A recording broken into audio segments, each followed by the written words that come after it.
Are the cameras all good? Great, thank you very much for joining us for today's post-match press conference featuring Proteas captain Dean Elgar. We will take one question at a time. This content is ready for use today. It will be followed by the head coach Mark Boucher, which will be embargoed for tomorrow at 6 a.m. Cool. Who would like to kick us off today? Boucher? Dean, we know that the batting was the problem. How confident are you that given South Africa's domestic structure and the fact that you can fix it? Where do you go to fix the batting if domestic cricket isn't strong enough to give us cash play? It's a good question there, Telford.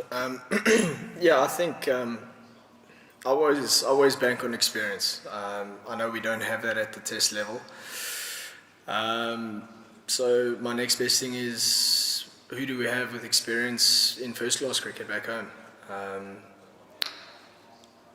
Is that the right solution? We don't know yet. We still got a few months before our next series, and we've only got a handful of 4-day games at home before we leave to Australia. So yeah, that's kind of the way that I'm gonna word it going home. It's a tough thing now because the guys have to learn the toughest format without not a lot of experienced heads around them, which is always something we were aware of because of the amount of guys we had retire back to back. But again, those are the cards we've dealt with, and we've got to find a way to try and ease the blow for us. Coming to England, you're always going to be exposed to tough conditions if the weather's on the bowler side, and if the wicket's a little bit sporty, you're always going to be exposed with their bowling attack. You'll be exposed with any bowling attack. So yeah, that's a tough one, but yeah, I'm looking for experienced heads now. From a first class point of view, guys that have really scored a lot of runs back home, and yeah, trying to find means with that kind of thinking. Would you say the conditions or the bowlers or the lack of experience challenge the batters more and grade how difficult each of those were?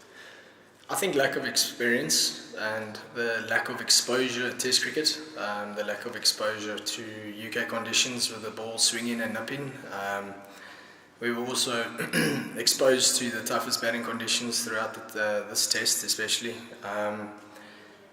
where the ball was nipping quite a lot.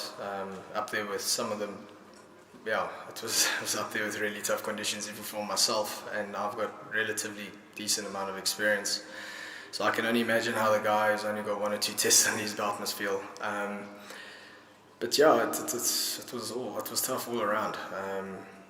I can't remember the 3 things that you want me to put into place there. But I think the lack of experience and the lack of exposure to those kind of situations kind of work hand in hand. Julia, Neymar? Dean, just as an experienced test player, how hard is it now with the way schedules are? I mean, that's sort of 11 days without a warm-up game, the guys you called in for this match haven't played for weeks of it. I mean, I know players, none of you are spending too much time away from home, but on the other hand, do you feel like things are set up in touring teams around the world actually give them the best chance now? Looking back at having that period off, I reckon we could have cracked on with the 3rd test and been home already.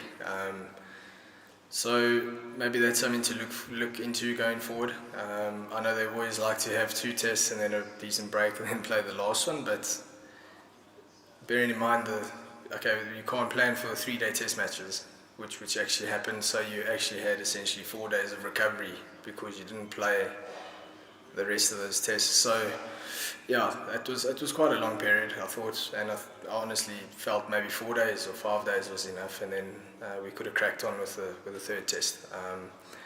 Yeah, I guess that's something to look at going forward.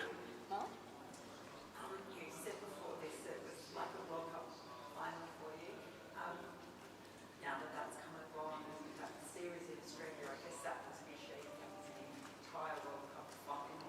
With that World Test Championship. I think that was always going to be a big series going forward. Yeah, another tough series away from home. against Australia. It's never easy going over there. But yeah, it's another exciting chapter for us to experience and be exposed to.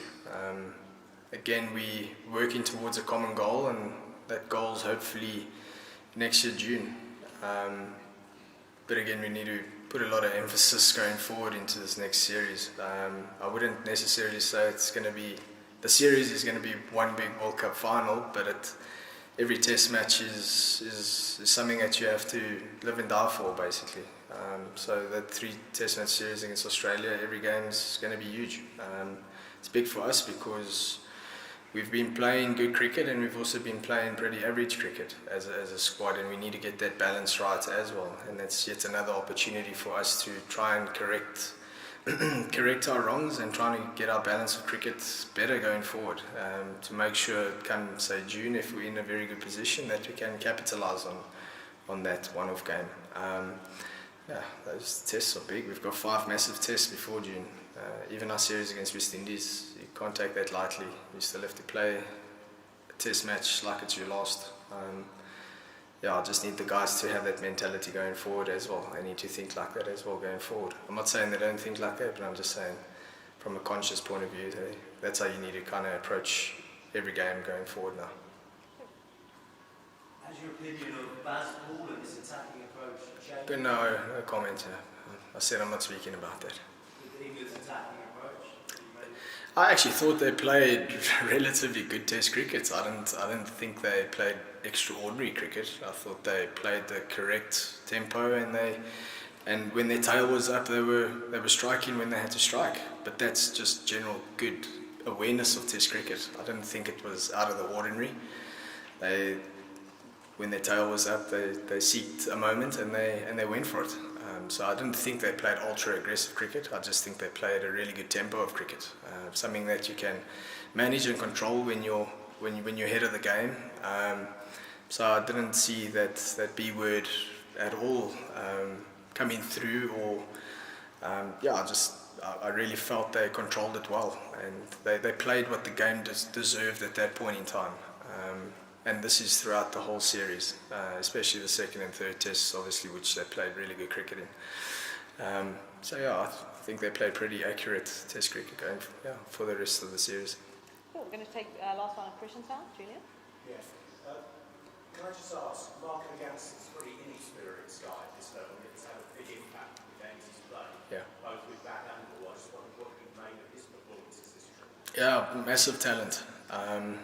Also very young, inexperienced, but I think he's got a different mentality of the way he approaches the game, which is nice to have around. When you say different mentality, what do you mean exactly? Well, just seeing the way he plays the game, he's got 2 bites at the cherry, being an all-rounder as well. So if the one discipline lets him down, he knows he can sort it out with the other discipline. But I do think he approaches the game a little bit more with a positive mindset. He's also got no baggage. He's got no cobwebs in his closet. So he's pretty raw, and he's never really been hurt or failed yet at a young age. So he can play with that open mindset and positive mindset. It's nice to have him around the change room and just listening to his views. Sometimes he's very quiet in that space, but he's got some interesting ideas sometimes, which can work for him very well. I think he's got a really open mindset when it comes to playing the game. Good. We'll wrap up with those. What can you tell us about the actual resources now? Like Aiden's been dropped, Russell obviously got injured, and the 2 that came in, I suppose, fair to judge on this test match. But who is kind of pulling their hands out, and what's the future for Aiden and Russell? Well, it's unfortunate Russie got injured. I'd like to think that he would have still had a crack in this test.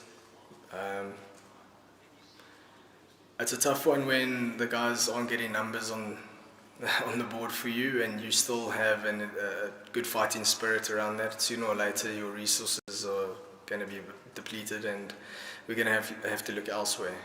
I think we did the right thing for this test match. We had to use our resources that we had. Something different, something new. Maybe they come out and smash at 80, 100. You don't know if you don't give him a try.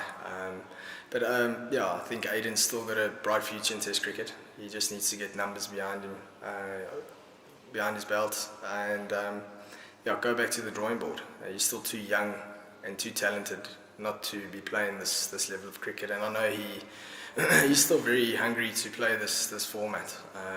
But it's about getting runs, and that's our currency as a batters. That's your runs is what speaks volumes for you. So he has to when he gets those opportunities to potentially play a 4-day game or whatever the case is, he's got to nail it like he's done in the past when he was left out and he went back home and he nailed 4-day cricket and he scored a lot of runs, and he got his opportunity again.